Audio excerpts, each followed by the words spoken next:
kwa peninga batambuza okukyusa amawulire. One, ngenda basa bwoba nyingo liwanchuka chuka. Oboli bloga batuli bloga. Toddamu kusharinga mbozi ya Haji ne Hajati. Nchiddamu. Oboli bloga obo yagala enchuka chuka ngo ina TikTok ina Facebook olina Twitter toddamu kusharinga mbozi ya Hajati ne Haji. Ezembozi tezina wezongerera ku bukyambuli mu ggwanga. Gamba ngo kulinyisa kamafuta okuwamba abantu Museveni okubba ebintu by'eggwanga okutwala emmwanyi n'okola buli kimu. Ezembozi tezina wezigatira ku mbozi za ggwanga. Museveni wabagala nakulietinga ebintu bye ekintu mukireke bekibanga musaguli mu kooti muguleke gubere mu kooti kubanga tebunaberako mu kooti nemo mukimenti amatega kasoma nti omusango bera mu kooti tegokerwako ompulya bulungi nnyo nabanyonyole ekintu kibalina okutegeera buli lunaku balitira version ndala tunulira abantu bali mu kino bonna ba state agent bavuga ekintu kino ne tubage muganya okutegeera muve ku diversion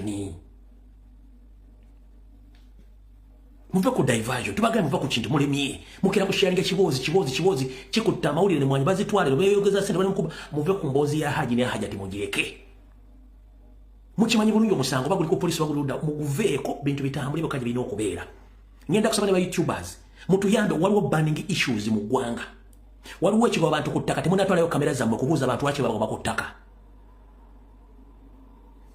parliament ne Museveni kwako bagala twala mwanyi temunagenda kubuuza ba MP mwanyi bazitwala batya ompulira abantu bali mukufa tembuuza abantu bafa batya wabula buli ku kimu mwe mwamanyira nnyo okubeera mu mbozi z'ekisiru kale ngenda basala mugende muve ku diversion zani za Hajati ne Haji muntegedde bulungi nnyo bwe tuva ku eyo njagala mugendereze nnyo ba YouTubers nayogedde ku muvubuka gwe bayita Daniel Katende gwe bayita Kasuku yavuddeyo n'akola video n'anvuma which is okay ngenda mulagirako bwerere in the coming minutes wali buzibu emirimu gye na biki byakola munne gwe nayogeddeko yakitegerera ati yayogedde ye ng'omugwagwa yazze n'akiddamu kati ngenda mulagirako bwerere awo tugenda tuukawo muve ku diversion mutegedde bulungi nnyo buli kimu ekigenda maaso awo tuvuddewo kati njala tumala okubaza baganda baffe abali mu ggwanga ery'Amerika esaazi nabagenze mu kwekalakaasa ku kitongole kya World Bank ne IMF olw'okubalekerawo okusasula kwa Museveni ensimbi n'okuba nti sente zinazikozesa okuba nti tawanya bannayuganda n'okukola ebintu ebikyamu eri bannayuganda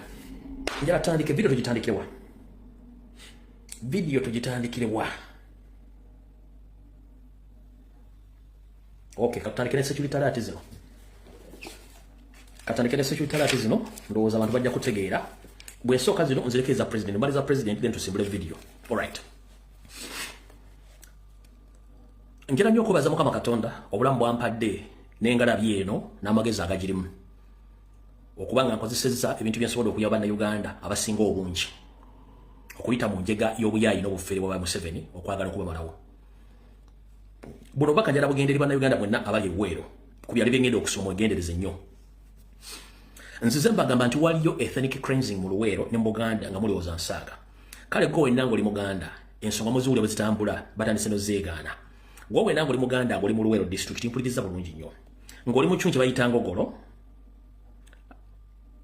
Lukinzi Kayonza mwolya bulungi ng'oli mu bitundu biri by'ensoma wammanga ng'oli mu Luweero ng'oli Muganda ng'oli mu kimu kye bayita Ngogolo Lukinzi Kayonza wuliriza bulungi nnyo ekitongole kya Chieftains of Military Intelligence ne ISO nga bakolagana ne Banyarwanda bannaabwe basindika Abanyarwanda mutamanyi mu bitundu ebyo Abanyarwanda bano bali mu cooperating mu business ze mutasobola kubuusa maaso naye nga bw'omala okubanga okonsuminga services zaabwe oba batunda immediate of no complications ekivaamu bbanga ttono ng'olwala ng'ofa bino mbadde sinabyoga magambo olwaliro gwe Muganda ng'oli mu kimu kye bayita Ngogolo Lukinzi Kayonza waliwo Abanyarwanda nga bakolera ku biragiro bya Ssemwayi nga Ssemwayi agitwa mutaje mu sibirungi nga balina enteekateeka oba gye bali mu kukola already nga yatandika dda ey'okugenda nga bawa obutwa Abaganda bali mu bitundu by'okusaanawo kimpowooze abasajja bano Abanyarwanda balina bu business nga buli state funding nga ne state security bagirina batambula nga bakola business ez'enjawulo zeziriwa bano abasajja bakimanyi nti mu Buganda abavubuka abawuulu bangi nnyo abatayagala kuwasa n'abo abawasa naye nga balina ebitundu gye banoonyeza ensimbi gye batasobola kwetuusaako mmere nga bano abasajja bakola lisaaki wano bakimanya n'abakyala abasajja bano Abanyarwanda batambula bakola bizinesi z'okufumba omuceere gwe twandiyise piraawo nga musiba muveera bagenda amutunda mu bitundu omuli Ngogolo Lukinzi Kayonza nga muguza abantu nga bamulya wabula abantu bano lumalo okulya emmere eno akaseera mpawe kaaga abatuuze nga bakaaba mbuto ekiva mu kansa oluva mu kansa abatuuze nga batukomoka ng'ebiyenje agamba nti mugenda gasanga walla wonna batta abantu mu Luweero mu Kimpowooze mu bitundu by'emmenye Ngogolo Lukinzi Kayonza era akagulupu ke kamu kano katambuza obusera obufumbe era mu trading center neyo avuka abawulu gye bali okulya obola nabo obulenzi nga batunda obusera obufumbe batunda yogati batunda yogati ngo batambuliza mu budomola nga naye nga bamutambuza mu budomola ng'ono naye alimu obutwa wattu enyonti bayakulumya edda olw'okuba nti olina budde bugenda kufumba abasajja bano bakuguza ebyokunywa bino ogenda okukomekereza ng'ogudde mu katebo kekamu kaliko enkugambye ekyo nakyo mukitegedde abantu b'Engogolo Lukinzi Kayonza mu Luweero district n'ebitundu ebirala kuba kitambula mwegendereze nnyo abantu bano bakola business z'ebyokulya nga bazitambuliza ku pikipiki ne ku bugaali bano bakozi ba iso mission ya cleansing Baganda. Alright. Mwena bana Uganda okusingira ddala bali mu Buganda najja ne bagamba nti ekitongolera ekya Chieftains of Military Intelligence kyayingiza sweeti ne chocolate mu Uganda ono nga bagenda muwa abantu okusingira ddala Baganda nakuba business eno n'enjiwa ne baddamu ne bali brandinga business eno kati bagikyusizaamu enkola yerwa abantu b'Emityana mwenna abalina accounts mu bank ez'enjawulo njala bategeeza buli lwogenda mu bank n'osanga omukebe gwa sweet ne bakuwa sweet mu bank eyo sweet ge bakuwaddeyo sweet wa ssemwayo gwe nayogera akaseera mpawe kaaga ojja tandika okufuna kanso mu lubuto ofe kale mwenna abantu bafa Emityana bategeeza sweet ge bawa mu bank z'Emityana ezisinga obungi yenna sweet yoyo ssemwayi oya ilimu okusuplyinga mu open emugabira mu banka era olugwamu nga bateekamu babulazanga batana bateekamu sweet omulala emutandika okulya sweet wabwerere bakozesa eclair sweets ne sweets endala chocolate okubawanga akasenda bazaana naye nga kyonna kye bakola mu bantu b'Emityana ono sweet wa butwa gwa mu banka bwe muteebereremu ebyaffe tusibikolanga batino bikola tubategeeza ekisigadde mu munaamanya ebyange mbambi maze. Alright, awo nvuddewo kati kano njala eno information njala gende wa Mr President n'abantu bamukuuma mwenna muwulize bulungi nnyo manyi President oli mu kutambula odda Kampala but wuliriza bulungi nnyo wano kano bakakusaliremu. Mr Robert Kyagulanyi Ssentamu President omulonde w'eggwanga Uganda manyi obaddeko mu bitundu bye Busoga Jinja gy'ogenze okuba nti oggalawo olukuŋŋaana lw'abavubuka abadde bamaze ebbanga basoma emisomo njala kuwa security alert eno giwulirize bulungi nnyo n'obwegendereza. Era ekitongole ekya Chieftains of Military Intelligence kisindise abasajja 11 abakutambulirako nga bali balina okusaanyaawo ng'era bakuliddwa omukulu gw'enzanjogera gwe bayita Kopolo Ezra Mugenyi ng'ono wa SFC era akolagana ne Ssemwayi. Bangambye okutegeeze nti bw'oba otambula ebiseera ebisinga ng'otuuse mu bantu omutwe oguleke munda kubanga Museveni yateekawo ba snipers abakutambulirako okujja mu budde bukyali. Bangambye okutegeeze nti weewale nnyo kye tuyita dark spots naddala mu bitundu ewatasobola kubeera nnyo buyambi singa wabeerawo enjega yonna ebeekuguddeko kubanga bano bategeera mu bitundu omanyi nti singa wabawo enjega tewasobola kubeerawo kintu kyonna kigenda kutaasa. Bangambye nkutegeeze nti ekitongole kya Chieftains of Military Intelligence n'ekya ISO saako ne Christopher Damulya mu mission y'okwagala okusaanyaawo already balina abasajja bataano abakonjo nga Ssemwayi yabakwata emyezi nga 5 egiyise mabega bano nga bagamba nti ba ADF era bali mu meeting okulanga bali zolovinga engeri gye bagenda okusomesaamu n'okupaliringa abantu bano nti bebajja okuba nga bavaayo nga balumiriza abo bategeeza ensi nti bo bennyini be babadde mu lukwe olutta Kyagulanyi ng'era bajja basetinga n'emmundu zebagenda okubeera nazo ez'ekika kya SMG machine saako ne sniper rifles zebagenda okuba nga beeyambisa mu mulimu guno kano nkaddemu kakulu nnyo. Damulya Christopher James birungi mwebale nnyo emirimu gye mukola ne mukamwa Museveni saako muhoozi Kanyarugaba. Mr President mpuliriza bulungi nga bw'owulira obuvuyo bwonna Museveni bw'akola bitongole bye okubulako mairinga n'okuteeka buli kintu kyonna okugezaako okubuzaabuza abantu. Mu nkola y'emu mukulu Damulira alina abasajja 5 nga bakolagana ne James birungi wa Ssemwayi be baakwata emyezi egiyise nga basajja bano bakonjo ne bagamba nti bayekera ba ADF babatuuza mu meeting n'okubasomesa butya bagenda baparedinga olwo baveeyo bagambe nti bano be basse Robert Kyagulanyi Ssentamu nga bakozesa emmundu ekika kya SMG saako ne sniper rifles nti bakoze omulimu gw'okutta era gavumenti gye yakuba ekimazi nti abantu bano abatemu yajja kuba nti yabakutte dda engeri batera okukola. Tugenze mu maaso ne bangamba nkutegeeze nti omukulembeze mutegeeze tageza n'abanga atambula nnyo ekiro bw'aba atambula kiro lwakiri atambulye mu mmotoka ye eri gali mpitawa era abantu bano bonna bamaze okuteekebwa mu bifo ebyekusifu. Ne baŋŋamba nti nkutegeeze bw'oba ogenze ku mukolo gwonna nti ye wabeerewo omuntu gw'oseetinga ng'ono omulimu gwe gwa kukwata amabaluwa gonna agaba gakuleeteddwa si ggwe oba okwata amabaluwa ago okugasoma. Kubanga ekitongole kya Chief Military Intelligence n'ekya Crime Intelligence n'ekya ISO balina abantu basobola okusindikira nga bwe tomanyi n'akuleetera ebbaluwa enoogikwata oba n'ogibikkula wattu ng'ebbaluwa eno erimu kanyo kawulire. Bantegeezezza nti kutegeeze otegeeze ttiimu yo ekulirwa mukulu Edi Mutwe ekulira Kireo Kivumbi okuba nti babeera ne gloves okwewala nabo okukwata ebbaluwa zino oba ebbaasa yonna ebezze nga yiyo olw'ensonga nabo basobola okufuna obuzibu. So no nkutegeeza Mr. President bagenda nti teekawo omuntu with immediate effect ng'ono agenda kukwata in case omuntu yenna aba aleese ebbaluwa okuba nti agikuwa bali bazikwate baziteeke we zirina okubeera so si gwe zikwata olw'ensonga nti bano beesomye nga baagala kuggyawo mangu. Era ne bantegeeza nti kino bakikola olw'ensonga nti amasasi ennaku zino gabaswaza nnyo tebakyakozesa amasasi bakozesa nnyo obutwa okuba nti babuwa abantu okubatta.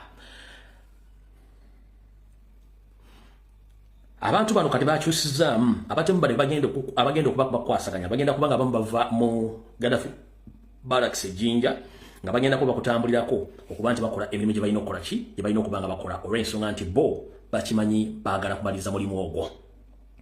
Bagambye nti ekyokutegeezaako ng'ekyokulabirako mission eyajjawo jjajjaffe oba jjajjaawo kennyini azaala nnyoko omugenzi Lwomwa Bosa gobatta engeri gye bapaledingamu abasibe abo ne babaleeta mu ngeri y'emu bwe bati bajja okupaledinga mu bali ensomyeko waggulu okuba nti bagenda kuva bakonfesinge. Yoseliti bahabulwa Salimu Salemu Hozi Kanyarugaba bategeezezza James Birungi Kahanga Muhanga nti bakole gwe balina okukola ebisigadde byonna baberekere emikono gyabwe bajja bisobola bikwasaganya kasita batuukiriza missioni eba ejja Robert Kyagulanyi Center. Ne bantegeeza nti omukulu Damulira Christopher ennaku yakamala 2 ng'asomesa abavubuka bano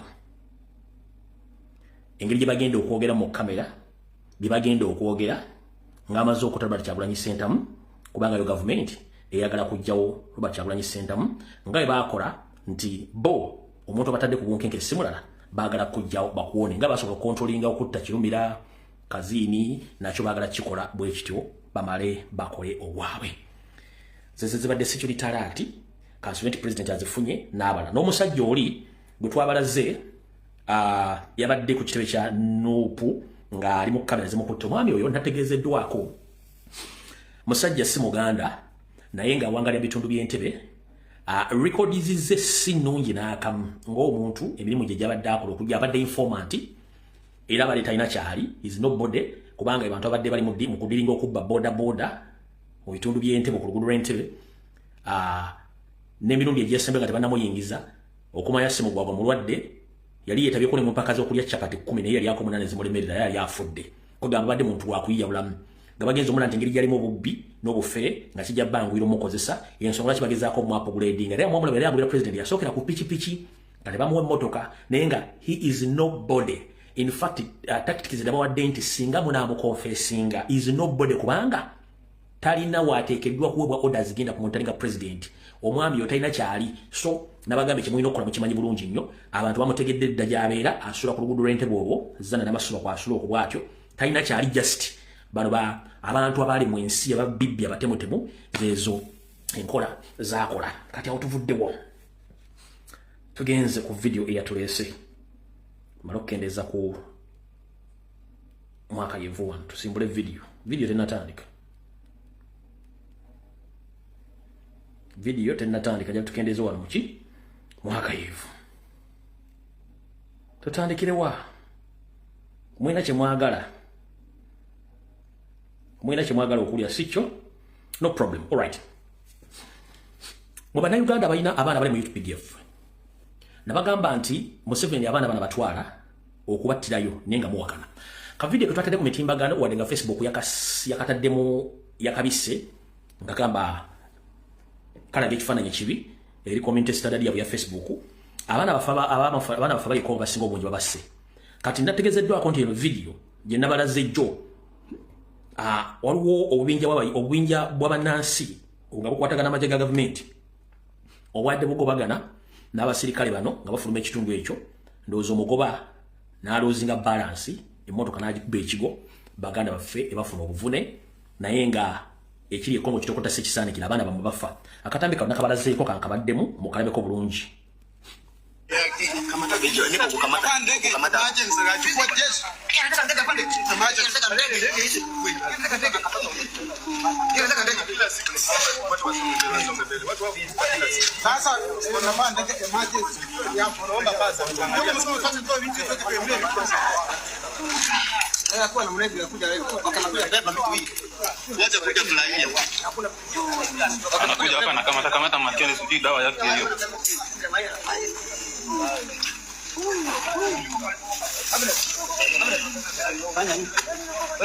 weka hiyo hapo kwa nani hiyo hapo weka weka na hiyo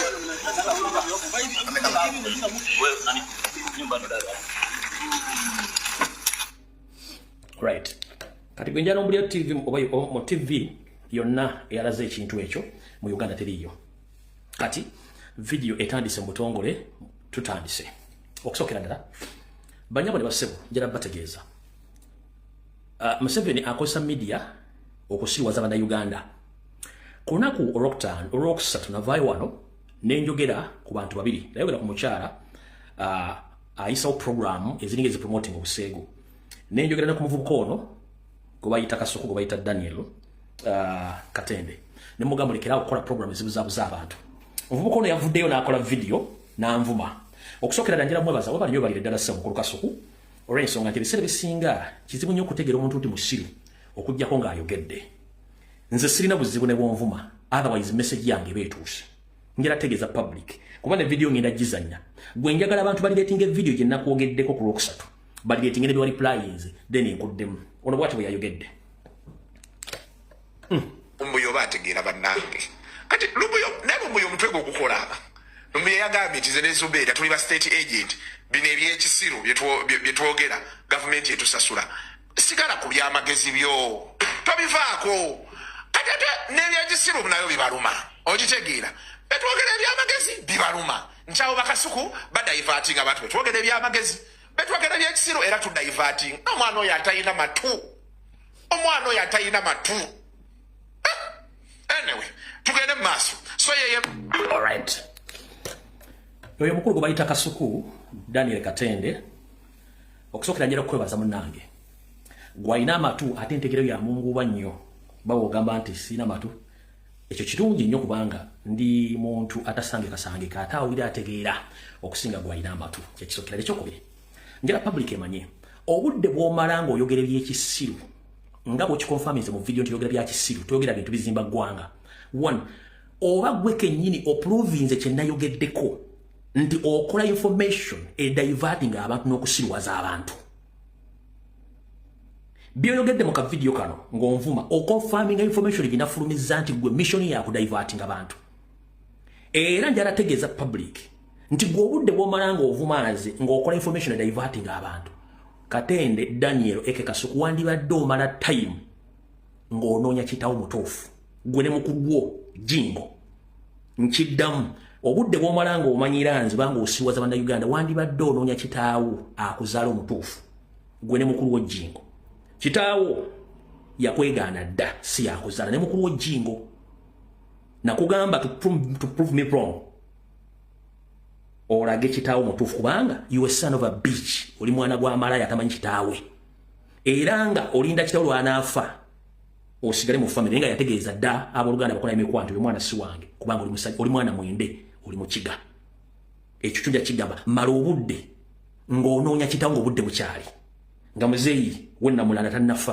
kubanga olumbe balemberiize yakwega ne mukulu w'ejjingo yensonga lwaki abaana abeere temba na magezi teri mwana mwende nga ne kitaawe tali identified ategeera era tutegeera nga bwoge nti mubeera mu byakisiru one abasinga obudde tebakugoberera nze mbadde kugoberera butya obadde ovuma mu Kyagulanyi all along nkiddamu oli state agent oli iso operative ayina ba handlers one omulimu gwo operatingira mabala 24/7 from Monday up to Friday operatingira mabala ensi njagala kitegeere buli muntu yenna ng'oli solicitor oli public figure ova Bulaaya ng'oze Kampala kulya ssente mabala ag'ebbeeyi kati agali open amapya mwegendereze nnyo gaayo oyo mission ye attracking abaana Baganda balina ssente era amala ebbanga ttono abaana ne bavaawo gwe mulimu gwe operating gira mabara 24/7 from Monday up to Monday abera mabara mu operating gira ku mission ze semwe ne iso zebamuwa ekyo kimaze sente zwakola mu studio sente za semwe chovola banti gwe wefulanga ataliwo noleka Jenkins no muganda wa kibuuka ne bajolonga kyagula mamuvuma gonga ofudde nga ataliwo kubagwe ya mulimo gwa kusasuza okuteka Robert Kyagulanyi center ebyafayo tebyerabira mission wagitandika no mugenzi Katolo Bwama buli muntu video azirina watandika ne Katolo Bwama nga nsereko ya handula Katolo Bwama nga muvuma mujolonga Robert Kyagulanyi center mugoza wa tachimanyi njagale wakani goza tachimanyi kimanyi gobulojja wan njagala ondetera video bili obasatu nga waliwo banning national issues zemutulako ne muzidiscussingako njagala mondetera video bili zemutulako nga banning issues nga zikwata kuba na Uganda ne muzogerako kubanga temusobola eyo sije mission je baba wa is to confuse people and diverting people yensonga lwaki oli mo in sex stories than any banning issues ezikwata kuba na Uganda echo public kubanga echo Museveni akisasulira kati njagala wakane ate bono yasame nnyo government ngo yakavanjo yagala bujulizi nja kufulumiza call record zo okuba mu MTN Airtel bali wadolinga nabo ekyo kyo kidenge enkuba ekyo kigambi mulekerawo kwebuzaabuza record wezili te wali wajozi zayogera ku national matters kubanga bo babajja okwogera ku nsonga ezikwata ku ggwanga ever mubera mu mbozi za buseegu kuwemula kwogera bintu bya kisiru esaazi ne bannayuganda batwalako emwanyi tewali yabyogeddeko wabula mu ishu za bugi simanya aja tyanyani kubuzaabuza abantu bangi bakutuboga nti va ku Kyagulanyi n'olema kano berekera Saidi ne Jenkins bo mulimu gwabwe gwakujja kwogera bibozibozi bikuba Kyagulanyi gwe ng'otudde wali nga weefuula tabirimu ng'oseka sebo ebintu bina twabisoma tubimanyi n'engeri gye mukulamu mulekerawo okubuzaabuza bannayuganda okodivertinga nakyogedda sikiddamu oli operative wa iso ne semwayi ne sente bazi kukola studio oyo singa wali presenter mulungi era nga mwali balungi nga mwali mukola emirimu egyo radio mekezi mu Uganda baziba mirimu lwaki bwa mirimu bomwasula Dembe FM mukuba wansi kati oddawo tandikoko obudde bumala kulumbwi nze sigenda kuvuma nkubudde amazima gagenda okulumya nage gakulumye mulekerawo okumanyira abantu abagala enkyukakyuka ate mulekerawo okusiiga obuseegu mu Uganda tulina banning national issues mutasobola kwogerako mukera kukola mbozi za kusiwaza abantu mission yatandika ne Katolo Bwama nga Katolo Bwama avuma Kyagulanyi ng'omunonya ku makyalo g'eggulu kati kati nze mbadde nkutambulirako nga ngobera embuzi z'okola ekyo kigambye kati goba yagala kumpe mulanga bomanyi okuwomula isokewo mula nege time gy'omala kulumbuye gimale ng'ononya kitawo mutuufu gwe Katende Daniel ne muganda we Jingo mukulu wo muzeeyi gwesibako nti kitaawo yagamba dda Buluganda kukola emikwano oyo omwana si wange kuba oli mwana mwende you a son of a bitch bwana gwa malaya nkotadde tuvudde wa nokuprovinga information ejo wambo kubanga gweyagala sente mwalabye eno additional information mwalabye information yabadde etambula ku muzeeyi ow'Emmengo ku kizimbe muzeeyi landlord gubakubye ngeyamukubye ebiragiro yabijje wa Kiwalabye Male omukulu omwo olwokuba nti yo omulimu gwe ayagala sente n'okusinga amayembe era yawaliriziddwa okujja kukola statement enfu kati ngenda mu provinga wrong one bagoba president ku CBS otadde kwogera omwami ono yakolako biraga nti wa Kyagulanyi abeera ku CBS video nagibalaga sikyagira mu mwakayivu kati njala provinga omwami ono nti ebintu byonna byakola bya kisiru kubanga ayagala bamuwe sente yavudde n'aga nti omwami ono nanyini kizimbe ekyo mufere ayagala kubba ddwaliro lyandira Kiwalabye Male si nanyini kizimbe kati ka proving ku information gyewafulumiza nkulage ne original video olyokote bwe nkuva kundi okugende ku kirala bwati bwe yagambye omuzeeyi oyo yapangisa abantu b'eddwaliro eryo ekizimbe era contract ye nabo yaggwako mu September bwe nategedde kati nga balina omusasula omwezi guno however talks have been ongoing nga muzeeyi yagenda nanyini ddwaliro bemanyi ne muzeeyi era abadde nga beeraba nanyonyola omugagga nti ayagala bamuwa emyaka emeka 3 gyayagala so omugagga namugamba ye kale tujja laba ekyokukola ki naye ndowooza muzeeyi okusinziira ku story nga bwe nagiwulidde muzeeyi ndowooza alina ebintu bya mirundi 2 obesatu muzeyi aliko kwa is not honest ulira kwani na video je nalabye nga ali mu church ngagambe dwairo liri video tujira ulira jituzanyirikawo omanyize nina ekintu kyenatandika wano abantu ne banyigira naye naga nkifiirako si kyayagalira ddala muntu mwavu anyigiriza mugagga ekyo nakigaana ngenda kugwa n'abagagga kuba buli kiseera abantu balowooza nti oli bw'anajja ngwa n'abagagga kasitanda banga bagezaako nyigiriza omugagga ye mutuufu ngwa na mugagga soko tuwe vidiyo eyo bw'oyitangaawo ku Balintuma Road if you dare pass by Balintuma Road eddwaliro eryapo that hospital $1,000 is a result, a fruit of their $1,000.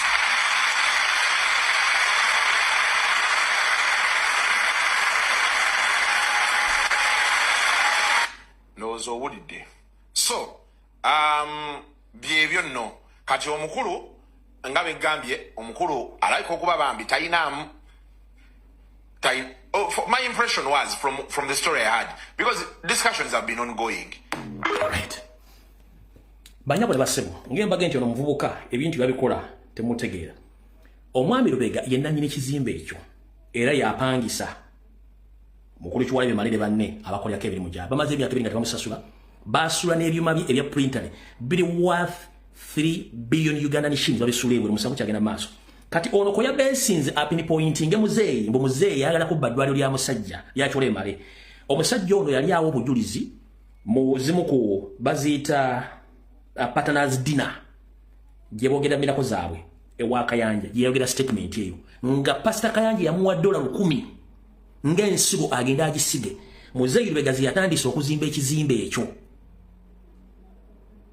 kati onagamba yagala kubba kaka full video kadakiika 3 bigasiga mu bantu 10 he sold amongst the people bajja n'omusumba Nsamba he came with Pastor Arthur Nsamba naye musumba bwe yansigamu $10,000 when Pastor blessed him with $1,000 nze nagamba nti tansizeemu sente he realized Pastor did bless him with money naye nze nayagala amafuta agali ku musumba but he admired the anointing upon Pastor Kayanja. Bwe najja wano when he came here nasanga omusumba Nsamba he met Pastor Arthur myaka mingi several years ago ne musumba Nsamba nze najja leeti naye nasanga $10,000 balumuteredde mu baasa he found $1,000 in an envelope for him. Naye nalina ekirooto eky'okuzimba ennyumba ennene he had a dream to build a big house si zino ezisulwamu not a residential house naye ennyumba ey'obusuubuzi but a commercial building. $10,000 musumba lwe wansigamu the $1,000 Pastor blessed him with ne ndutwala ne nga nti eno y'ensigo he used it as a seed. naye ennyumba gye nazimba ng'erimu yeetaaga obuwumbi bwa ssente the house he needed to build needed billions of shillings.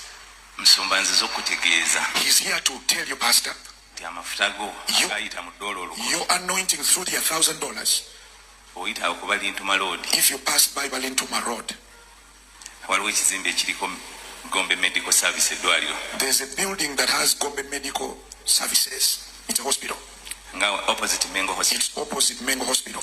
eno gye bakazimba ya eye clinic they recently opened eye clinic.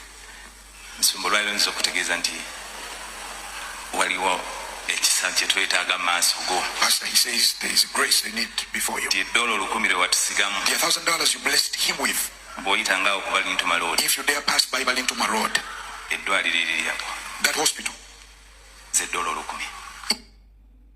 is a result, a fruit of their $1,000.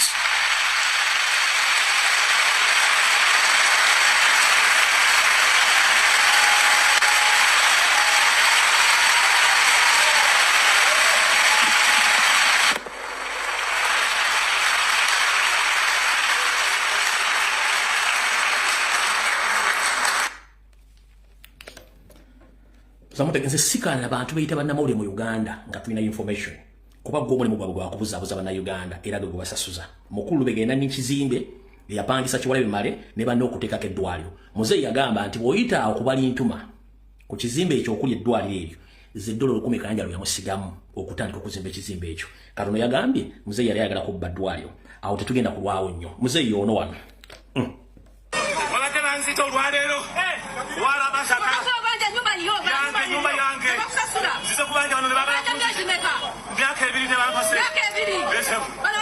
bakuba ne bagala kunzita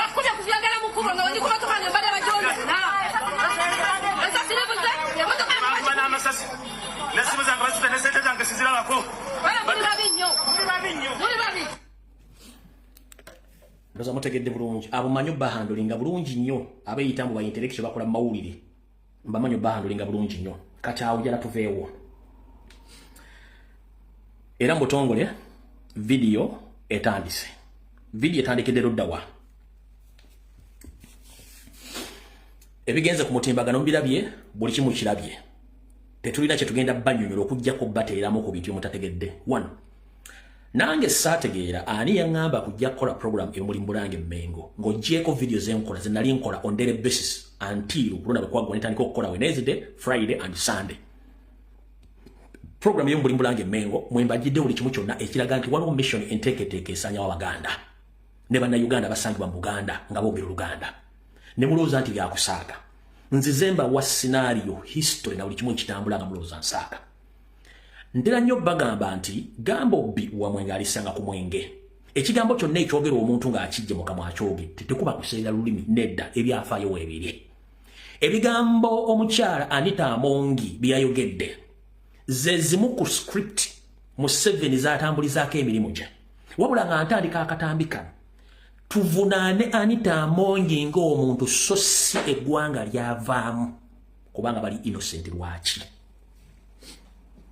Museveni ng'Omunyarwanda akulira akabinja ak'Abanyarwanda akasanya Abanyarwanda alina abantu bakozesa okutuukiriza mission ze so sakozesa mawanga g'abantu abakozesa ba individuals bantu sekinoma. Anita Amongi takiikirira ggwanga eri lyava Bukedya yeekiikiriranga ye n'ebirowoozo bye n'entegeera ye. Njagala kubeera mwerufu nnyo ku nsonga zino. Tebaayo comrade munnayuganda yenna akondeminga eggwanga oba abantu ekika kya Anita Amongi gyava no.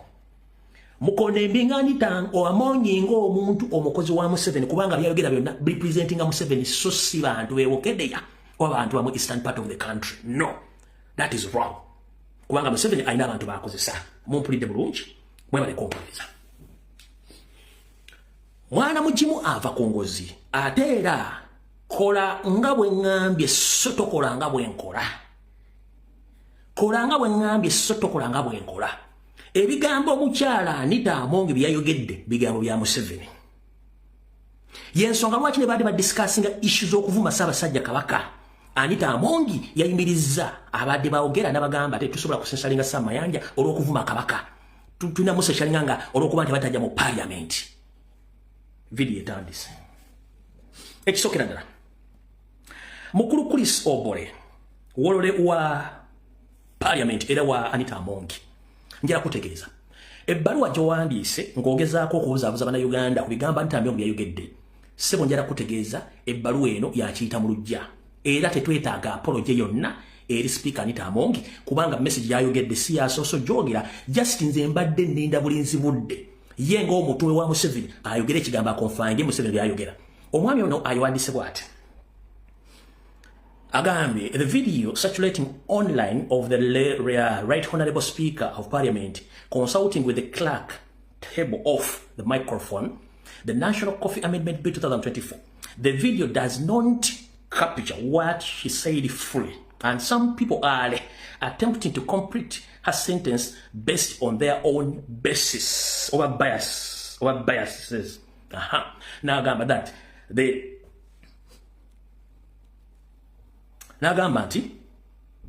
characterization is rejected as poor attempt to use artificial intelligence to score political goals. Agambye nti obutambi obutambula ku mutimbagano nga bulimu Speaker Amongi nga boogera ku nsonga z'emmwanyi ng'ali ne kiraka wa parliament tebaggyeko microphone teyabadde yavuddeko. Naye agamba nti video gye mulaba ng'etambula video eno tebakkiriza kumala bigambo Anita Amongi byadda akola ki ayogera. Naye nti ebigambo byonna byonna mwawulidde byabaddemu eddoboozi effumbire nga bakozesa artificial intelligence gye tuyita AI nga bakikoze bagezaako kuyisawo byabufuzi byabwe nga balina obikola. Ekyo nno kya bulimba kya buyaayo olw'ensonga nti mu parliament yonna teri muntu alina lukusa ku switchinga off microphone ya speaker oba eya deputy speaker teriyo kubanga ye alina n'obuyinza obupointing omuntu okwogera oba okujja Chris Obore oba Charles Obore oba Chris Obore whatever you are.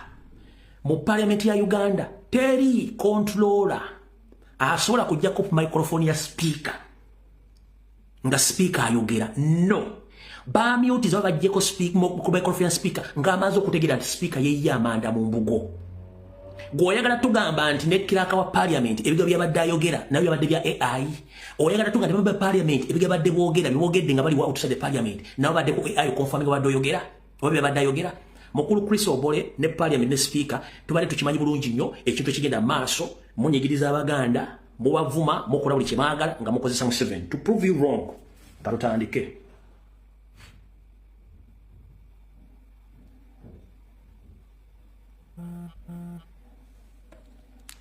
One mukama awo uli bulungi nnyo. We shall crush those enemies as we have done in the past. Yeah. You preach your nonsense, we shall answer you by what?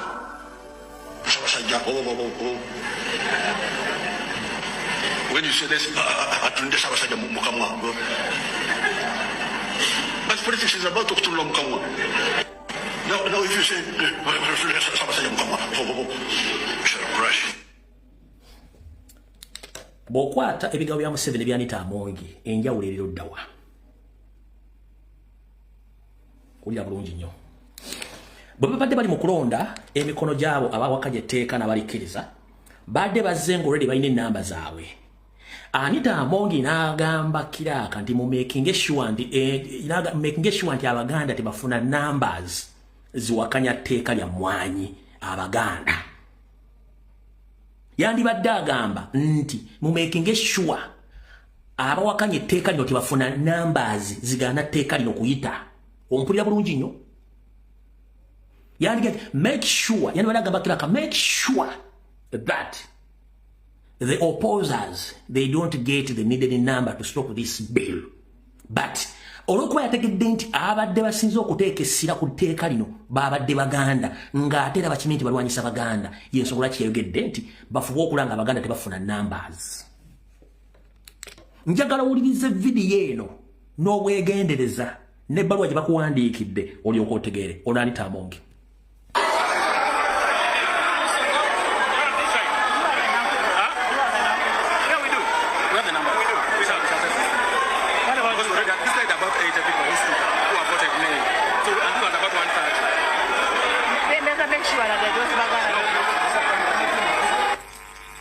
Ebanyiga microphone ng'amategede yeye amanda mu mbugo.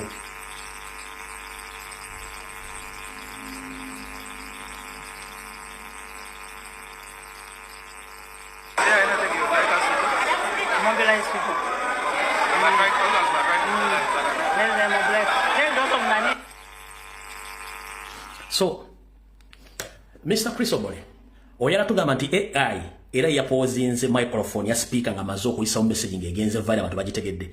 Kona ku mutwe otegeeze Chris Obole bakama bamuteke kutusirwaza. Speaker message agimanyi balwanyisa Baganda era kimanyi bulungi. Ngoyagala kutegera balwanyisa Baganda njagala ulirize wano bulungi nnyo.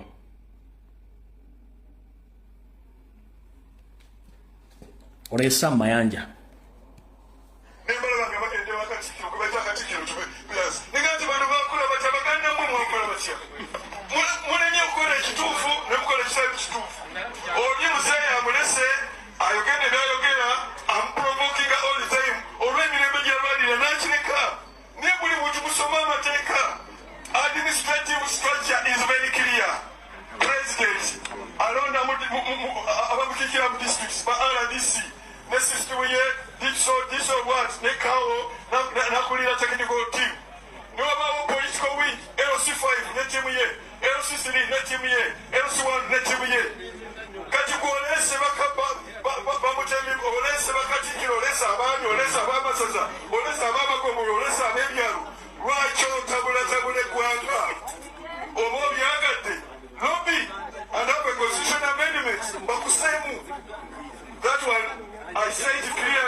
wetatujja mulwako kati erunaku lumu babega omukulu oba member parliament honorable Sewungu nezaake bayimiridde okkondeeminga n'okuyisa ekiteeso ekigoba minister Samayanja mu parliament wamu kuba minister zaake bwe yabadde ayogera Anita Mwongera mugamba nti tetusobola kugoba minister Samayanja olw'okuba nti ajolonga kabaka tusobola musensalinga olw'okuba nti takyajja mu parliament ogatte ebintu bino bibiri tulyoke tusimbula video wulira wano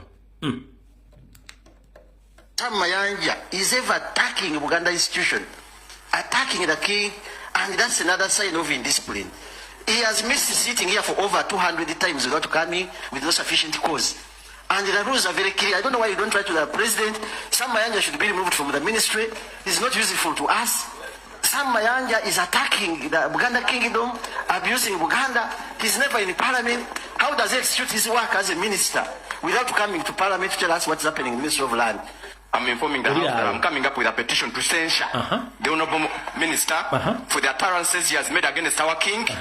And then also about not attending this parliament. You will not censure him for utterances, but for missing the house. All right, for missing the house. Next week, Mr. Speaker, I'm informing the House, I'm coming up with a petition to censure the Honourable Minister for missing the house. But we'll need to check our records. If he has not been asking for permission, not to be in the house. Kino yamuganyo kyogerako. Ulida, kino yamuganyo kyogerako ekyokuvuma Ssaabasajja Kabaka. Kati kiteeke ku kiki kyayogedde wulira. The Honourable Minister for the utterances he has made against our king. And then also about not attending this parliament. You will not censure him for utterances, but for missing the house. All right. Yo. Kati bw'ovaawo oyagala tugamba nti bano bonna abayogedde bikubodde tulina butono bonna abayogedde bigambo ebyo bonna bantu bakyamu mukulu njala bagamba nti omukyalo ono ne banne bakola omulimu gw'amaanyi nnyo okusaanya Obuganda kanzanye ka video kano tugende ku video yatulese entuufu oyo wuuyo tujja kubeera Baganda batusanga mu Buganda n'abaana baffe Baganda mulagedda ffe Baganda ologenda tuweza mu Buganda weyite bati weyitemu kuli Baganda tali kuli Baganda sirika n'okusirika omusiro omukuli.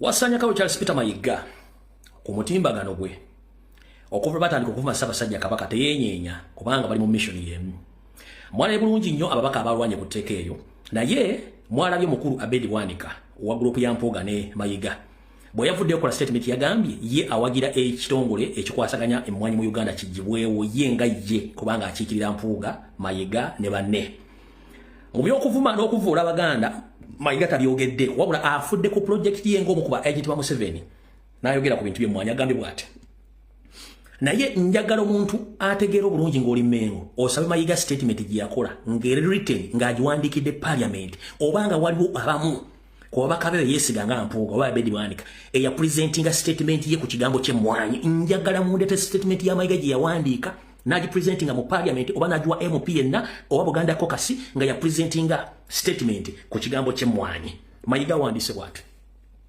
enagiwandiise nga ye si ya Buganda agamba the kingdom of Buganda has several advised against scrapping UCDA since it subtends the coffee production upon which nearly 2 million Ugandans households depends. Apparently, scrapping UCDA is a punishment against Buganda, who contribute nearly 50% of the coffee exports. Since Speaker Anita Amongo, those who support scrapping UCDA see the amendment bill as a victory against Buganda. The Mwaniterimba initiative will go on undebatable. I urge Buganda and other Ugandans to continue growing coffee. Your livelihood is more important than the motives of the present day. Bwati wabagambye. Alete statement empandiike ya Buganda Caucus. Nagikwasa Muwanga Kivumbi oba nagikwasa Abedi Bwanika oba Mpuuga okwogera ku nsonga zino. Teriyo.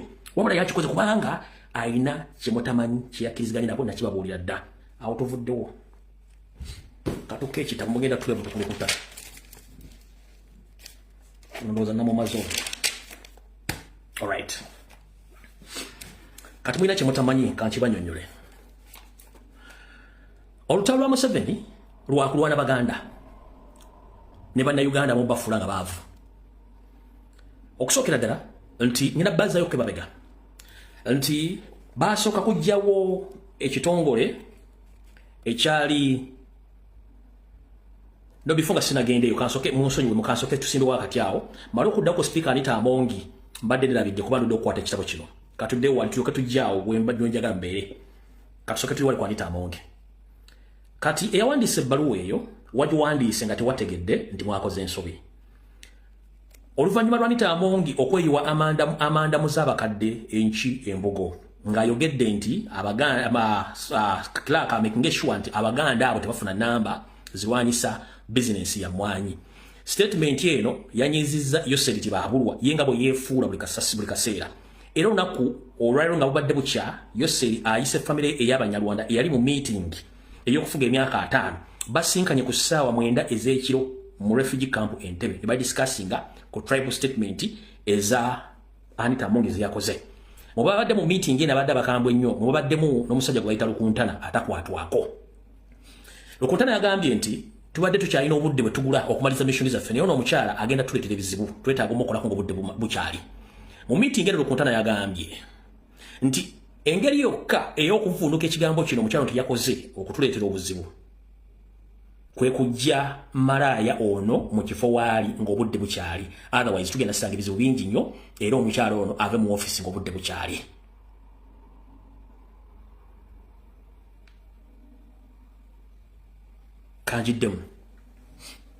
In the meeting which was held yesterday at around 3 a.m. at the State House in Entebbe, which was attended by the Banyarwanda, led by Museveni and his colleague Rukuntana. In the meeting, Rukuntana said that the only way to avoid the mistake which this slut made, yamuise slut, marai, biligambo sibyange.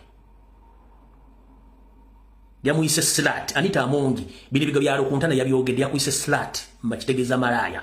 Maraya biga bino byayogedde byakumujja mu office ng'obudde bukyali kubanga agenda tuleeta obuzinga tuba tukyagula akadde ate nga abantu bano batebamanyi nti tugezaako basaanyaawo.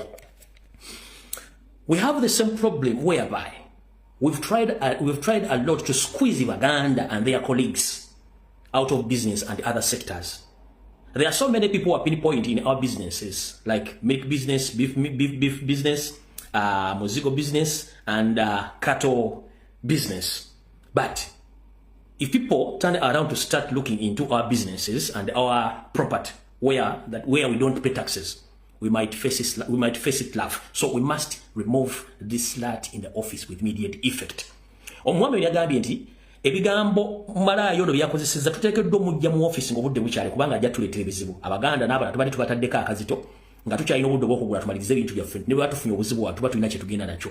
Naye omukyalo agenda tuleetera ebizibu ekigenda okuleetera abantu okutandika okutunula mu bintu ebimu bye tuba tujjamu ssente nga bate babitunulamu. Gamba nga bizinesi zaffe z'okutunda amata, okutunda ennyama, omuzigo, n'ente, n'ebizimbe okwetoolola Kampala mukono wa Kisu eby'ebbeeyi ebitasasula musolo ng'ate omusolo tugujja ku buzigo bw'Abannayuganda ddala Abaganda oba bamufuna mpola oba abazigo nga bamuzigo nga tujjamu ssente z'obupangisa ffe nga tetusasula ndoza mutegedde bulungi awo. Awo tuvuddewo katugenze wano ku information eri gye mbadde njagala bbawa. Alright. Okuwa ekitangala ekituufu ku nsonga z'emmwanyi wuliriza bulungi nnyo. Mwenna abajjukira bulungi nnyo nti omusajja Museveni yayagala dda okutwala emmwanyi zino nga Salimu Sale nga Salimu Sale Museveni kennyini Janet waliwo munnaabwe munnakyalo munnaabwe gwe bayita Sabune ne Minister of Agriculture bwe baatwala ekitongole ekyali kirabirira pamba mu Uganda. Enkola yemu yajja mu parliament okwogera ku mbeera eyo era bwagenda okukakana nga famire ya Museveni yeddizza ekitongole ekirima oba ekirabirira pamba mu Uganda ne babulookinga buli muntu yenna okutunda butereevu pamba ku baguzi n'okuba nti bamukolamu ebintu ebirala by'omugaso. Ebintu bino byalimu omukyala Janet Kataha Museveni, byalimu Salimu Sale, byalimu omukyala Sabune, Minister of Agriculture, okuba nti kati baatwala buli kimu ekikwatagana ku pamba oyo. Era bakomekereza nga business bagidizanga abantu chokola nti pamba tabakyamogera ku Uganda renso nga tibano kati ba solo buyer and supplier aba cotton nga bo bakulaga nti bakiteka Minister of Agriculture nenga business ya Janet n'abantu bambamenyedde tugenze maso bakikola batya bakola bati baddira ebitongole bino olwekuba bina budget bamanyi serege eziri ate bamanyi n'ebintu ebitundibwa mu authorities ezo biri mu sente nyingi kati akakodyo kakantu mbadde temanyi baddira pamba oyo ne bategera nti pamba avaamu engoye n'ensigo za pamba zivaamu butto n'ebintu ebirala ne bamujja mu kiri ekitongole ne bamuzza Minister of Agriculture gye bagenda mu controllingira naye nga Minister of Agriculture just kigumaza be bali mu business eyo ne bafuna kye bayita monopoly obwannannyini nga tewali muntu mulala kikwatako one bategeeza abalimi bonna tebalina kutunda pamba oyo ku muntu mulala yenna be balina okugula pamba oyo pamba oyo kibasooka okukola bamutte ebbeeyi babasala ebbeeyi nga mugula ku bbeeyi eya wansi ne bamumalayo yenna mu balimi bwamala omumalayo nga ne season ewedde bo nga baddamu balinyisa ebbeeyi okusinziira katale k'ensi yonna nga bamutunda kati gw'omulimi gy'obeera ng'owulira nti pamba yeyongedde ebbeeyi nga tokyalina wadde kilo 2 eza pamba be balina pamba mu sitowa ze bamukugulako dda ku ssente eza wansi bo bamusala ebbeeyi ne mutunda ku ssente eza wansi ne bamusitowalinga mu warehouse zaabwe nga bamusanze n'ekigendererwa katale asigala ku bbeeyi emu bwe asigala katale ebbeeyi emu mwena bamugula yenna ne bamalayo yenna olumala okumumalayo nga ne season ewedde ng'ebbeeyi eddayo waggulu nga bo bamutunda ku bbeeyi gye baagala ekisinga okusesa abakulu bano benjogeddeko waliwo omusajja munansi wa wano wentudde omutuluuki eyagala okuyingira atwale bizinesi agireete Uganda yenyigire mu kulima pamba n'okuteekawo ekyuma ekisunsula pamba n'omukolamu ebintu ebyenkana ebintu ebiyitirivu omwami ono yaleeta proposal n'aleeta buli kimu ekyetaagisa era n'asaba n'example ya cotton gwe baamuwa n'amutuukako nga cotton wa mulembe nnyo nga n'ensigo zivaamu yali ayagala era nakkiriza okukola bizinesi z'Abannayuganda wabula baamulemesa era ne bizinesi ze eryagenda okuteeka mu bumbi bw'ensimbi eza $, n'azivaako bane basigaza nga bakola ekintu ekyo kale kyekintu kyekimu kibagezaako okukola emmwanyi batya nabanyonyolako nti minisita akwasaganya ebyobulimi Frank Kajiji tumwebaze yaleeta etteeka ery'okuregisteringa abalimi emmwanyi bonna mu kusooka nga tannajja minisita ono omusajja gwe bayitanga peneti eddala sigenda ddogera libi peneti ye Museveni yasooka n'ayita eri aleete peneti n'amukuba n'adduka peneti bwadduka ne basindika Frank tumwebaze aleete etteeka eryo ery'okuregisteringa abalimi bonna but mostly abalimi emmwanyi bwe balaba nga abantu bagenda kikaana mule bagamba nti tugenda teekawo program nti omuntu yenna alima emmwanyi ku ttaka ly'ekibira emmwanyi zo tezijja kutunda kaali kakodyo kakutiisa kati bano ne baleeta nti buli mulimi yenna ew'emmwanyi bagenda mu registeringa tebakuregisteringa kwagala kumanya no baagala buli mulimi w'emmwanyi yenna wano bamutegeere ekyalo kwali obungi bw'emmwanyi bw'alina emmwanyi z'abafulumizza ng'ekigendererwa kyakumuggyako musolo direct nga teri Munnayuganda agenda kutunda nayo basibo ya mmwanyi emu nga tasasudde musolo.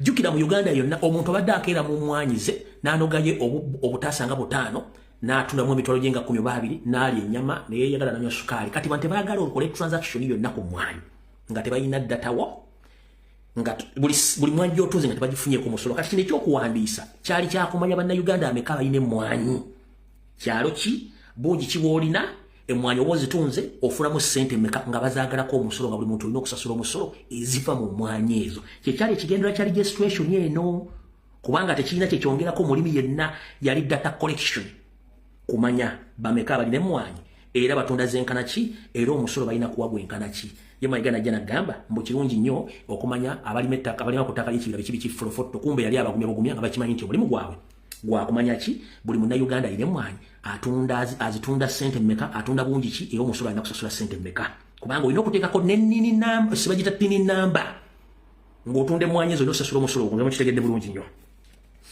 kati ekizibu kiri luddawa ekizibu kiri wano Museveni mugobya peneti n'ayiiya ngenda kukola ntya gwekubira Salimu Sale ne Janet yamugamba nti ffe bwe twali tutwala kotoni twayita mu paaliyamenti ne tugamba nti tutandike okuddira ebitongole ebimu obigatta mu bitongole binnaabyo ebirala tubijjewo ko Museveni n'akikyenga Inachichenga bw'amaloga nti nakichenga kwe kuleeta biiru eyo nga bagamba nti ekitongole kikwasaganya emmwanyi mu Uganda kiveewo bakiteeka mu Ministry of Agriculture.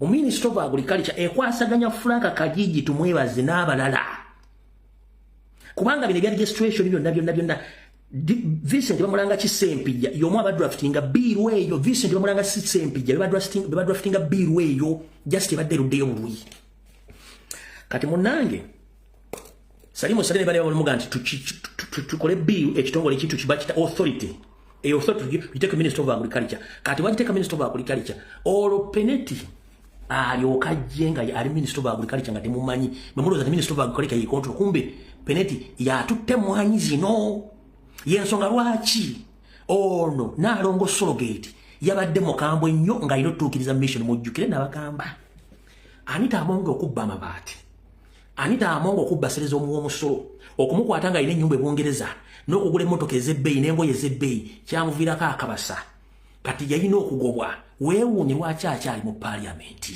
kubanga alina okukola ddate diiru za Museveni era nakibawoningirawo nti waliwo biiru ezigenda okujja nga Anita Amongo alina kuzirwana ziyitewo okujjawo kiri ekyalina omujja mu paliamenti n'omukwata omusiba mukyajjukira bulungi nnyo kati temwewuunya kati Museveni nga kyalwana kyonna Uganda Coffee Development Authority eveewo bajingize muki mu Ministry of Agriculture Pedete agisango majige thank you very much ajiwe haga akole byayagala but haga kyeyo ekisooka bano beba bagenda okuditamininga emiwendo gy'emmwanyi essente kubazigulira bano buli mwanyi gy'otunda oyina ogisasulira omusolo ku ssente z'ofunye mwanyi z'otunze oyina okusasula omusolo ate nga baditamininze ne price oba kitegedde olime mwanyi zo ettaka lyo naye mwanyi zino buli mwanyi gy'ogenda otunda oyina ogisasulira omusolo ate nga ne ssente z'ogenda otundamu mwanyi ezo Minister of Agriculture oba bamafia balimu ngoyo penalty be baditamininga ssente z'emmwanyi kilo ssente zeegula either embisi enkalu oba kase be baditamininga price kati kino kyonna babadizza amaanyi n'obuyinza okontrolinga emmwanyi mu kino bakikola batya emmwanyi zirina season 2 mu mwaka ompulira bulungi nnyo babasobola okuŋŋaanya emmwanyi ezo zonna bo nga bo babagyemu middleman nga balina ebifo basindika abalimi okutunda emmwanyi ezo specifically nga zaabwe tezikirizibwa mu tumulala bonna nga wagamba nti kilo emmwanyi embisi ya 10 eba ya 10 eyenkalu banga ya 12.5 ya 12.5 kasebwa abanga wa mutwalo basobola musala musako kakaaga nga kekakaaga tasukka waawo kuba baditamininga price kati ng'ekigendera kyabwe bagule emmwanyi zino zonna ku bbeeyi eya wansi bazistookinge bwe zimala obbagwako nga baziguza ku bbeeyi ya wansi bo nga basumulula ebbeeyi yaabwe entuufu gye batundira ku world market kati gwe eyakuguza 15,000 kase bajja gati kase ali ku mutwalo gumu 10 oba gumu kitundu bajja kugamba emmwanyi enkalu gye watunze 2,500 emmwanyi enkalu ya 15,000 ba yakakaaga ogw'eddalo emmwanyi embisi gye watunze kilo 2,000 gye watunze silisi 2,000 oba 1,500 bakugambye nti emmwanyi embisi kilo egula 4,000 owulire ng'ofa nga polisi zikkuba naye nga bo be bali mu bizinesi tugenze mu maaso ekyo mukitegedde bulungi be bagenda okontrolinga okusoloza omusolo be bakontrolinga akatale k'okugula emmwanyi zino be bakontrolinga n'akatale ak'okuzitunda e Bulaaya baziguzaani wano wakulu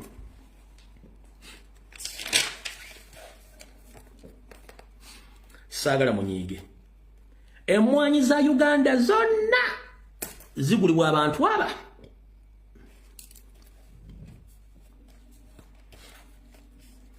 emmwanyi za Uganda zigulibwa abantu babiri asooka ye mwami Teeka Munda mumanyi bulungi nnyo Teeka Munda mumanyi bulungi nnyo y'omu ku baguze emmwanyi za Uganda owookubye baguze emmwanyi za Uganda ye Piraato era kyova olaba bw'oyita mu America Canada Europe Bungereza emmwanyi ezisinga obungi zonna ziriko made from Rwanda made from Rwanda. Main supplier we mwanyi zino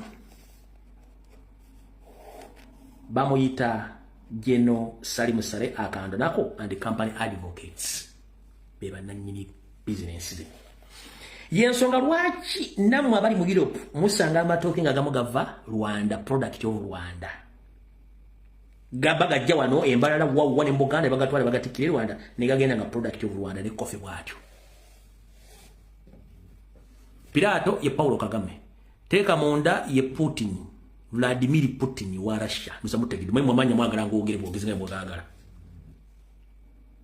Teka monda ye wa Russia. Pirato ye wa Rwanda.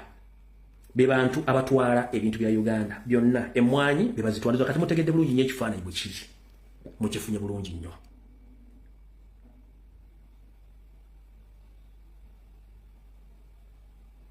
Abali mu Europe kino bakimanyi. Ngoyagala okutegeera ekigambo kino. Rwanda okugitambula gifu okutandikira ku bode katuna okugigenda otuuke e Burundi. Basi nga tesanze okuyimira wonna. Rwanda ogivugire essaawa emu n'ekitundu. Oba essaawa emu nga watuusedde e Burundi. Mwenna abaali bayise mu Rwanda mu Maserengeta mu bukiika ne mu bukiikakkono mwasangawo nga balimye mu mwanya empitirivu.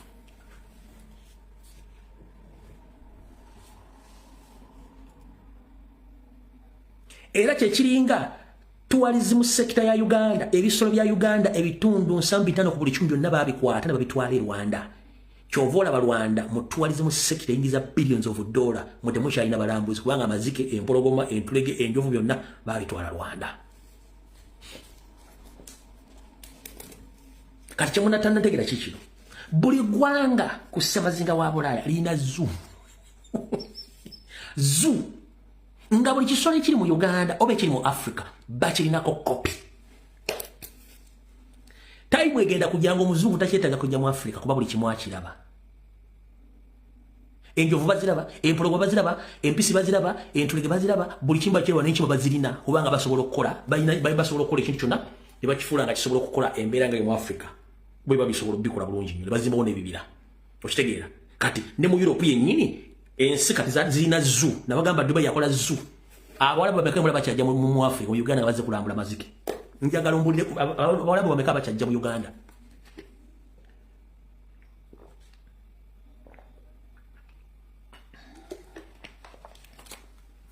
Dubai yakola zoo ninge bisolo byonna bijjeddo mu Africa. Si specific ndi babijja mu Uganda babijja mu Africa. Gwo kukisawo entebe njala ombulire bakola kukisawo entebe. Bwala bameka abazze okukola tuwa mu Uganda. Tebaliyo kubanga Dubai yakola zoo eyayo. Europe insistence okola zoo ezaazo nga babesinga ku bisolo biva mu Africa. Kitegeeza buli kimu kye tulina kigenza kubanga temwagala kumanya. Network abagiganya.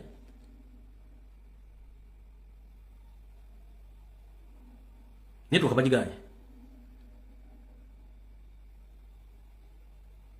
So, muzamutegedde buli kimu kigenda maaso. Yensonga lwaki Abedi Bwandika byavuddeyo okwogera yagambye nti yakkiriziganya ne Museveni etteeka balijjewo Coffee Development Authority bagijjewo bagiteeke under Minister of Agriculture kubanga ye wama yali presenting Mayiga Mpuuga ne DP Block boche bakola kati muna Uganda ageyo njala nsoke nkunyonyera undi otegeere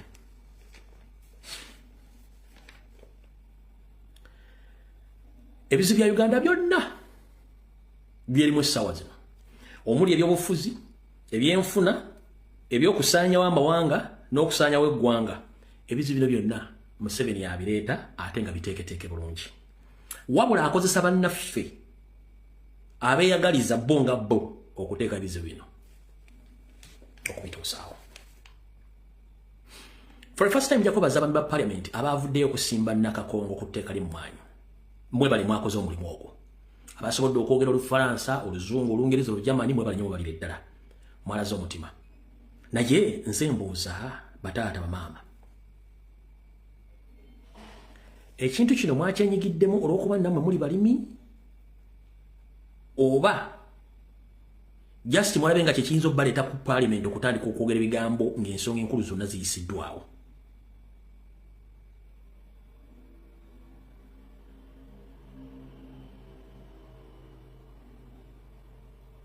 Mbuuza abantu bali mu kunyigirizibwa enyigirizibwa enkyamu tebuvaayo kwogera.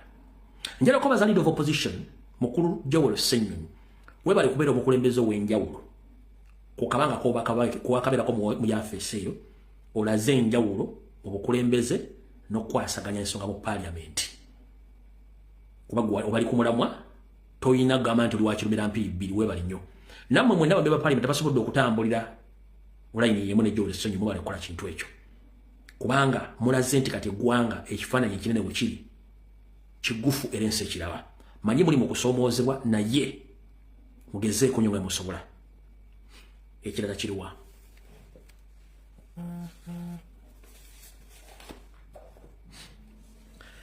Nabagambye ettaka lyonna eriri mu Uganda bwe mutalwana ettaka lino lyonna lyatwalibwa era bannyini lyo we bali batudde. Nkiddamu bategeeza mwenna Abaganda. Abasajja bafulobadde Mengo n'abayita banne byabufuzi abali Mengo bakozi ba Museveni era batuukiriza bigendero bya Museveni okulwanyisa omuntu yenna ayinza okujja Museveni buyinza kubanga temwakitegeredde abasajja bano balina Abanyarwanda.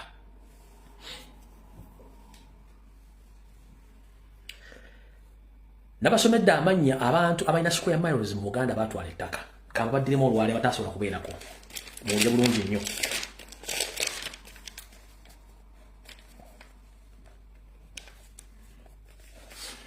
Nabagambye ekyassa Professor Badru Kigondo ye yadduse ekyapa kya Mayiga akende ekya Buganda ng'amaze otegeera nti ettaka lya Buganda lyonna litwaliddwa naye tebalina byapa. Omukulu Pirato alina miles of land mu Buganda papulezi lyogerako tazirina. Yoseriti bahabulwa ettaka lyalina Buloolo yajja talina dde ekitiyo ky'ettaka mu Uganda. Ritadi Kano Kiza Besigye alina miles of land teyalina dde ekitiyo ky'ettaka mu Uganda. Sam Kahamba Kuteesa yajjikale yali ayinawo naye nga si miles oleyalina ettaka lya Uganda. Amama Mbabazi Salimu Sale omugenzi Fred Rejema Kahindo Tafire General Museveni bano bonna bali ku ntana bonna batwala ettaka lya Uganda ettaka lya Buganda naye nga ekikulu tebalina mpapula ziryogerako. Kati katudde ku mukyala Anita Amongo wagambye what?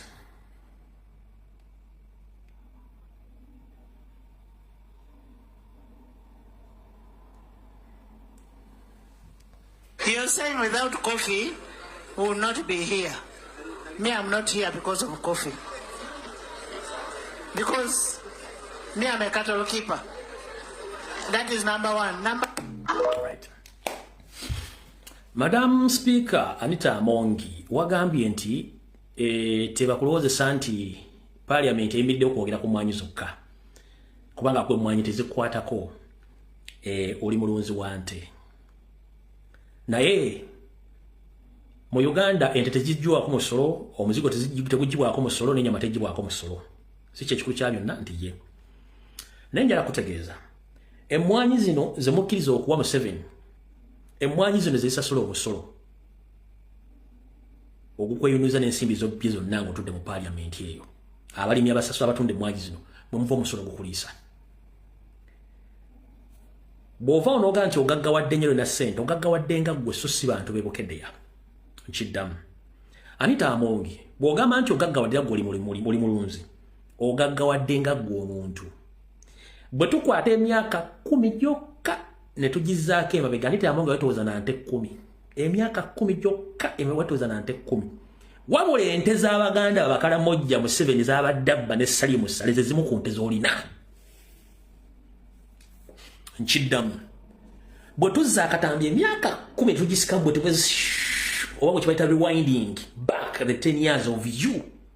Wali toyina wadde ente 10. But within the small period of 7 to 8 years oyagala kusinga Museveni ente. Ente zino zonna ezisinga obungi ezizo 60% z'ente z'Abakalamojja ze mbadde mu bba.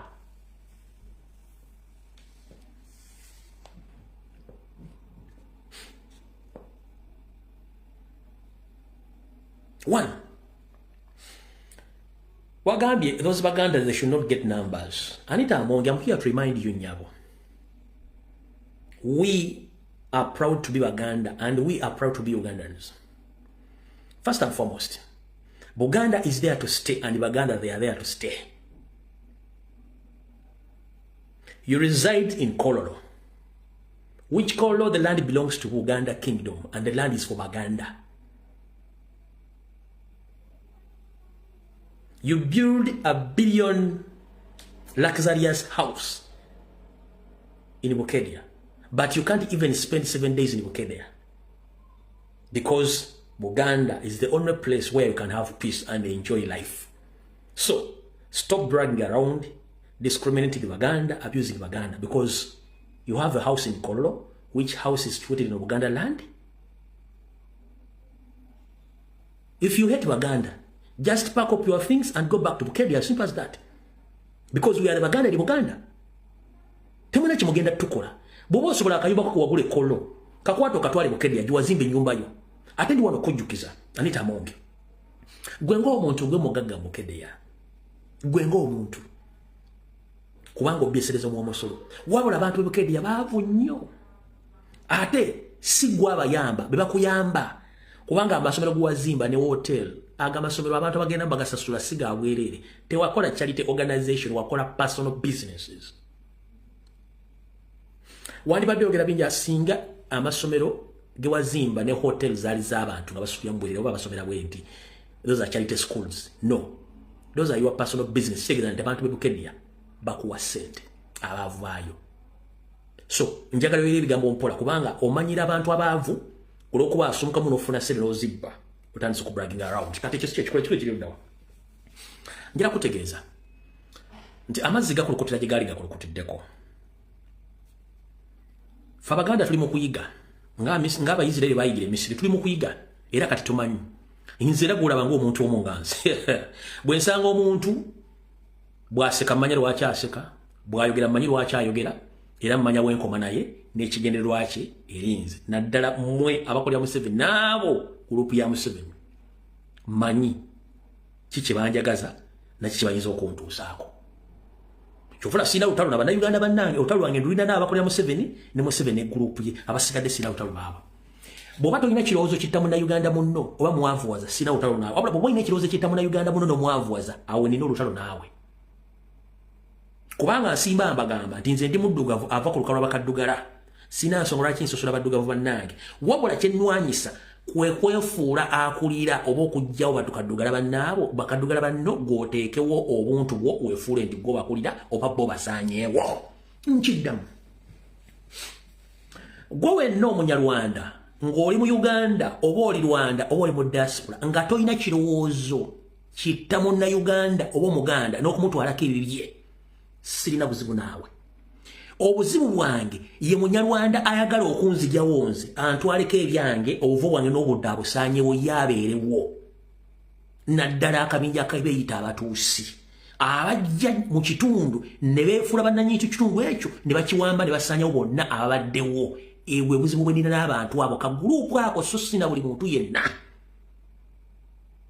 Kubanga ndi muddugavu ali ku lukalu lwa Africa, ekyo kizibu kyange kyokka. Gwoba oli Munyarwanda nga tolina kirowoozo kyonna kitta muntu oba kumubonyaabonya oba bw'omusanze kumugjawo gw'obeerewo yaaveewo, sirina buzibu. Wabula obuzibu mbulina n'oyo ajja n'ekirowoozo nti wansanze anzita enveewo atwaliwo n'obuvo bwange n'obudde abusaanyeewo. We wali obuzibu wange n'abo Abanyarwanda ddala akabinja ka Museveni.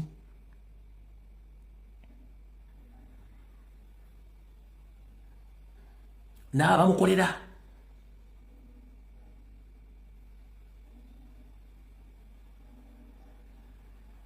Era tulina mwembe gamba tigwe akatali kabbe amagumbo oli osuula mu mulyango. Kati gobanga toli mutemu, tolina kirowoozo kyenjogeddeko, saagala onyiige tozimba katima ne statement z'enkola. Kubanga ffe tebajja tutta tusirike, tebagenda tutwalako byaffe tusirike, tebagenda tumalako mirembe tusirike. One, okuyamba Museveni baali Baganda abafiira Luweero. Temwali mwana wa Museveni, temwali kojja Museveni, temwali mukazi we, temwali muntu yenna, baali Baganda. Ettaka ly'emutwala lya Baganda. Musse eby'obulimi ebya Baganda. musse enjigiriza ez'Abaganda obulombolombo n'ennono mumusse bw'Abaganda muteekawo obwammwe abantu bali makomera mbasse Baganda mujja abantu ku mataka ne mbasiba musiba Baganda buli omu mwagala okutta mutta Muganda musanyiza buli Bwakabaka bonna obwa Buganda obwa Bunyoro obwa Busoga buli kimu nga mulina ekigenda okujja waabo mbasikiza abalala kye kizibu kyange nina ebyokulabirako bingi nnyo nga gwe abadde annenya njagala nkulaga vidiyo eno ojja okutegeera lumbi beeyogera nti bituufu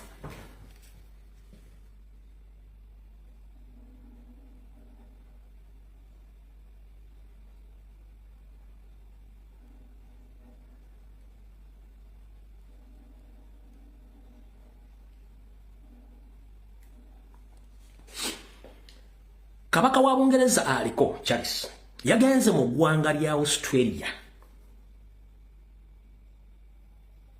wabaddeyo omukiise omu nga munnansi Nakabala eyayambalidde kabaka wa Bungereza n'amugamba toli kabaka wange mwatubba mwatusaanyaawo ne mututeekako buli bulabe wonna yakimugambye openly kye mbagamba kati bw'otavaayo kugamba bantu bano mazima bagenda kukusaanyaawo ng'olaba bakuteekako stress ne bakuteeka economic embargo ne bata education ne bata future yo ngo bakuleka ngo oli musiru bo nga bayisawo ebyabwe kaka nakatange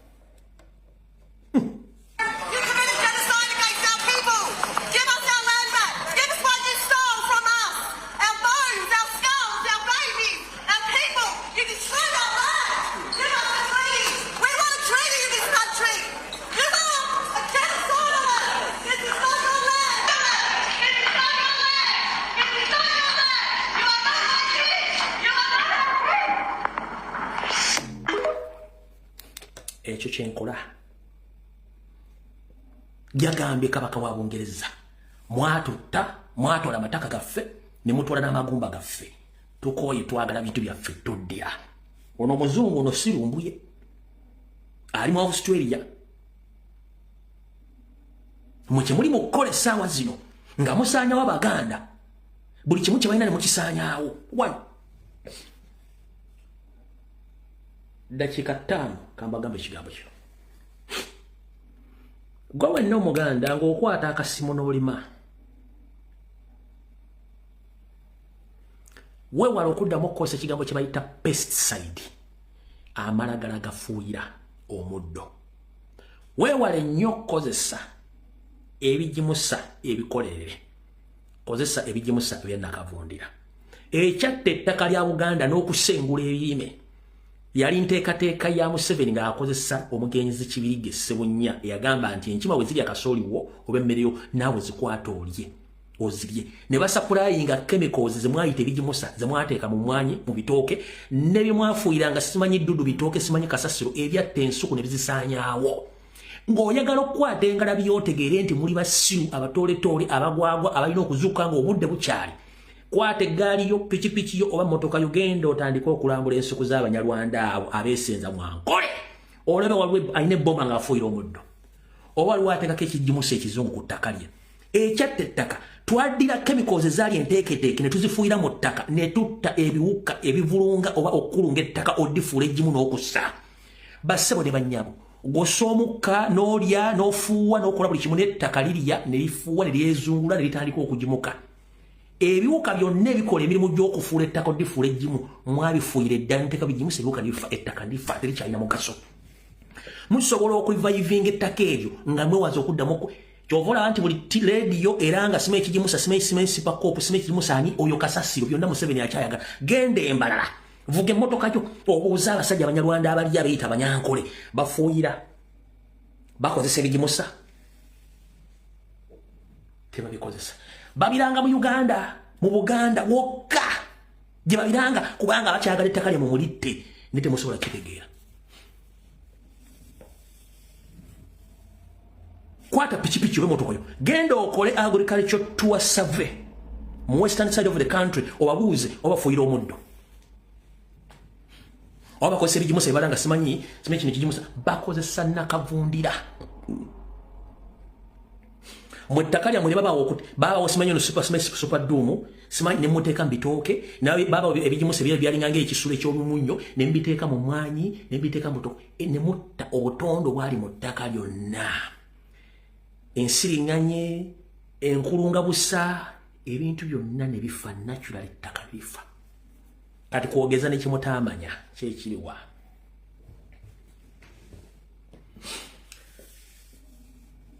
muba mwebase ekiro oba essaawa ez'okumakya ennyo oba mu ttuntu nga munnyuse obunyonyi bumatalisi obuyitaayita mu bitundu byammwe buba tebuzze kulambula babufuuyira ddagala erikaza ebintu byammwe nga temumanyi kuba temusobola kitegeera obwo bumatalisi mwala obunyonyi bwagula alinga balwanyisa enzige obunyonyi Museveni abulina strictly bukola mu Buganda kufuuyira ngolozo bakanyonyi kali mu kutambula simeka kola kati mu baba fuuyira bakikola ekiro kumakya nnyo nga temunnazuukuka oba nga munnyuse ng'omusana muyitirivu nnyo obunyonyi obutera okutambula nga bufuuyira temukimanyi bakikola nga kubatadde n'ebijumusa bye baba wange ebyobwereere kati n'obusiro bwe muyina kamba vume tewali kintu kya bbeeyi ng'ensigo ey'ensibo Katonda gye wasangawo nga yagiteekawo muve ku nsigo eza GMC musigale ku nsigo nakabala nakazadde ezaaliwo kuba Katonda yaziteekawo ensigo enkolere nazo zitta ettaka nawe kenyini omuntu zikutta kubanga n'emmere zivaamu nfu ensonga lwaki abazungu bayiika Windows ku myaka 45 emmere gye balya nfu eri contaminated with chemicals ne temusobola kutegeera kwata omusajja omufirika w'emyaka 4 ku nkaana omugatte n'omuzungu w'emyaka 6 bateeka wali ojja kakasa n'omubiri byayogera bituufu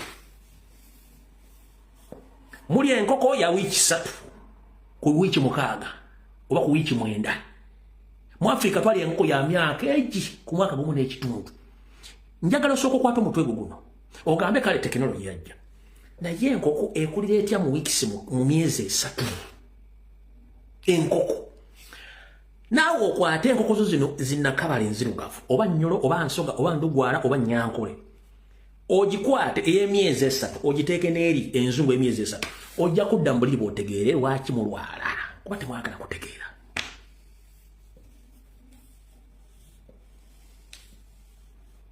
bino biteragira bibaga ku TV waliwo omusajja omu yali mu Amerika naye nga muddugavu kaddugala ng'ajjanjabisa mmere na butonde era eddagala lyasiri baamutta kwogera lyamonga bino baamutta kubanga kampuni zali zikola amagala zategera nti zigenda kukola ne bamutta njagala okwate enkoko ey'emyezi 3 ya munyolo entoolo b'ensogo b'eŋŋanda emyezi ogiteeke wali okwate nene enzungu emyaka emyezi 3 ogiteeke wali ogenda kuva ku nsi odduke ng'oli werere okwotegeera nti muli mu kizibu kye mukyatya kutegeera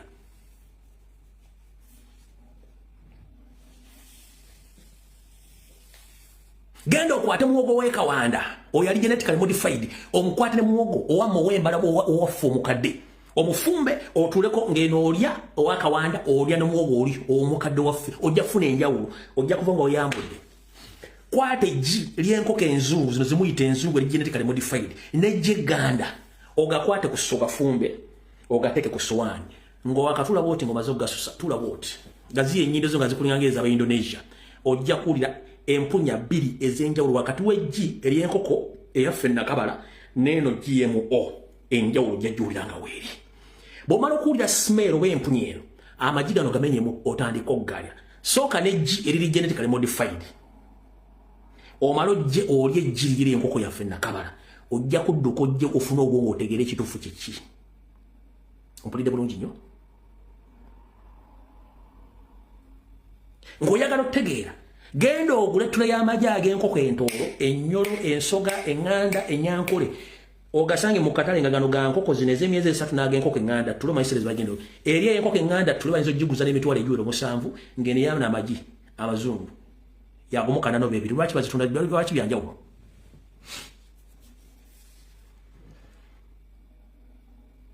nkubuuziza lwaki tulo y'amagi g'enkoko enzungu ayinza okubegula 2 kitundu oba 3 kati ag'amagi gali ezaffe enkoko zinnakabala bayinza n'ogiguza emitwalo 7 oba omukaaga lwaki kubanga kyekitonde Katonda kyiteekawo kibayita origino muganya okutegeera muli awo kati era ng'oyagala okutegeera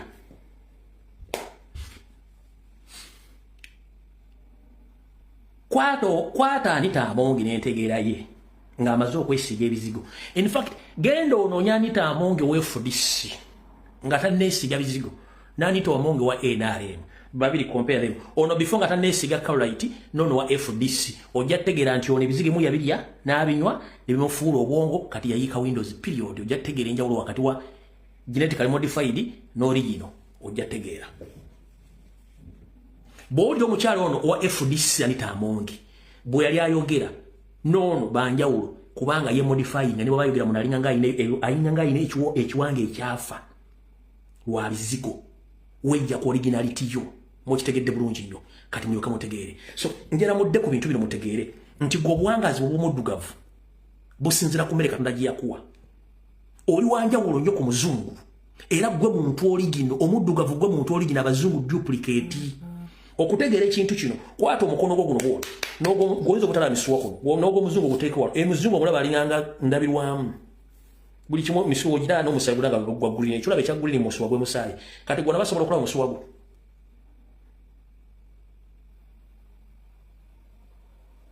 Gwe muntu origino olw'obuwangwa ne continent kwoli weka Katonda gye yakuwa n'emmere gy'olya. Body shape yo yenyini between you n'omuzungu zanjawulo. Abazungu mara kulya gine mikebe gibali yasimba gitani egy'omujimu nagenda mu jimu nali okayipika omuddugavu akola akuumake ngali kwekyo kuligino. So ebintu bino bitegedde bulungi nnyo saagala balwisa kubanga buli kimu kibagambye wabula buli Munnayuganda gy'oli naddala Omuganda kyekiseera otegeere nti owalanibwa era ogenda kuttibwa. Kyenjagala okwerinda si buti ensanafu etambula egaludde weebeereremu kubanga gwe target number 1 waliwo mission ey'okubakendeeza okubatta ate ng'egenda maaso nga n'abamu bakikola batudde Mmengo.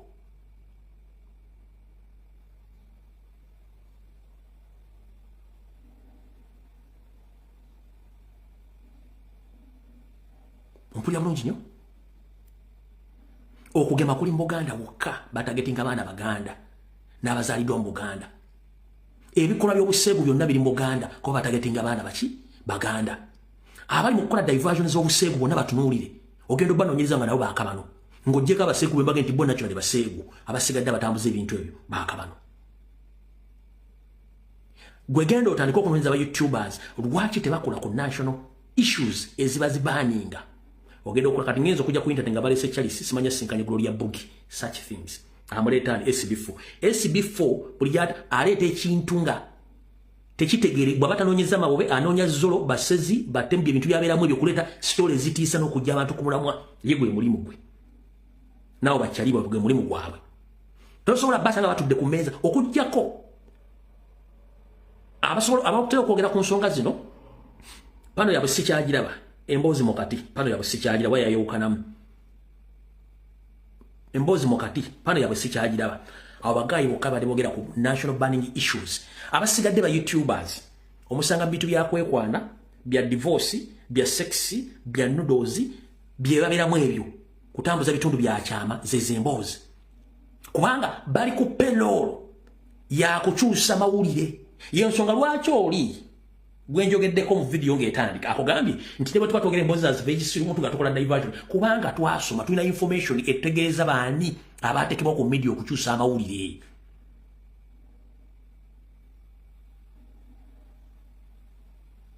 Fe tusomye dictator regime okwetola ensi yonna biki bakola okuyimirizaawo okukyusa obwongo bw'abantu.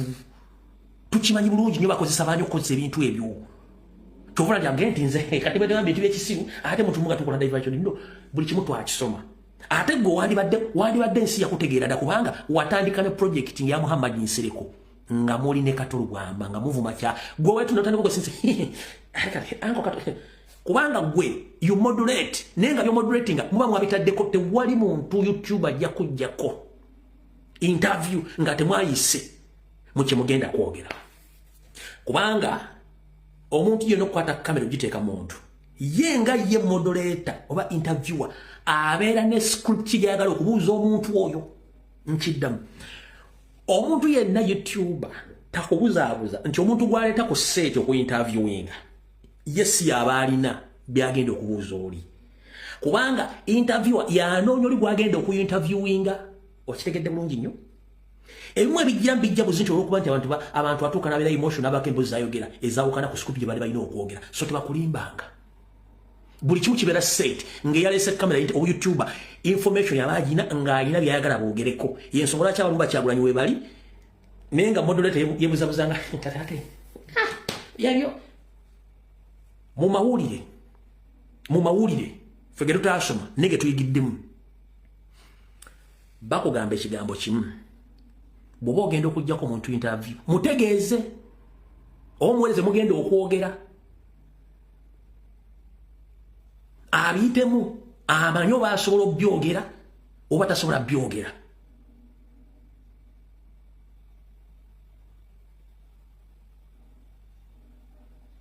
era kyovula kati bw'otunula kati ku palo z'abainterview tebakyaleeta bantu boogera ku national issues boogera baleeta abantu aboogera lifestyle comedy naba entertainment teboogera ku national issues kubanga bali kye bagamba scripts babawokola okwogera ebintu kale ndowooza nakulaba kati naba bakyadde mukkiriza okugenda kwange kuno ne buli muntu gy'oliiramu ne Uganda kitegeere nti ensi bagitwala buli kimu bakibaggyeko Anita Amongo you must resign with immediate effect. We don't need your apology because for us we know the person you're working with, your boss Museveni, is the master tribalic man in history. And he knows his mission against Kubaganda. It's on record.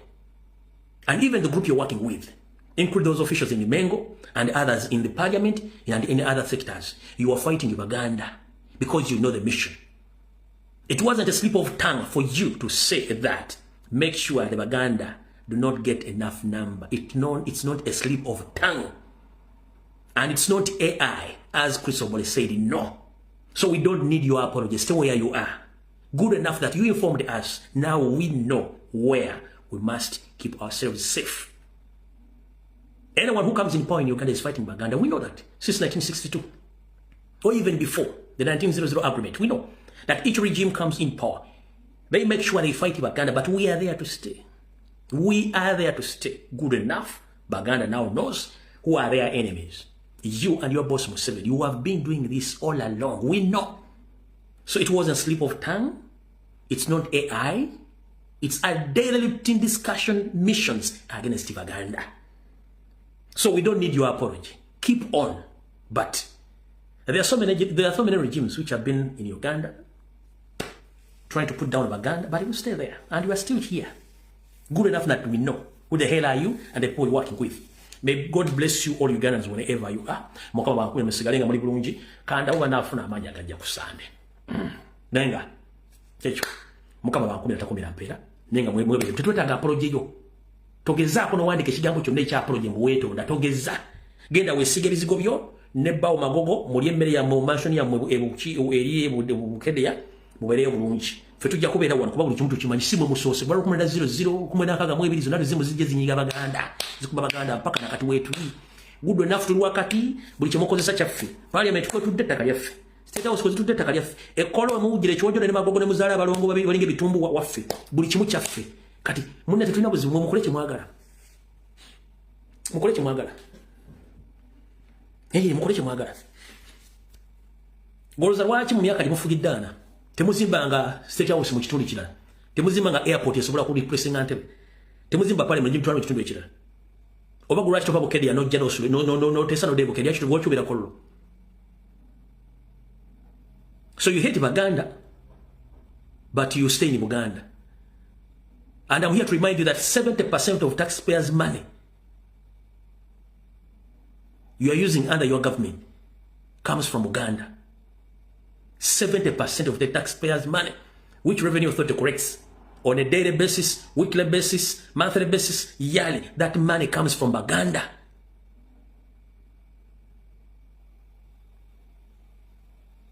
So, govuma Baganda, bebasasula omusolo buli kimu kiri Buganda. But video wedde tusinkane ku Sunday sawa 2. Mweraba.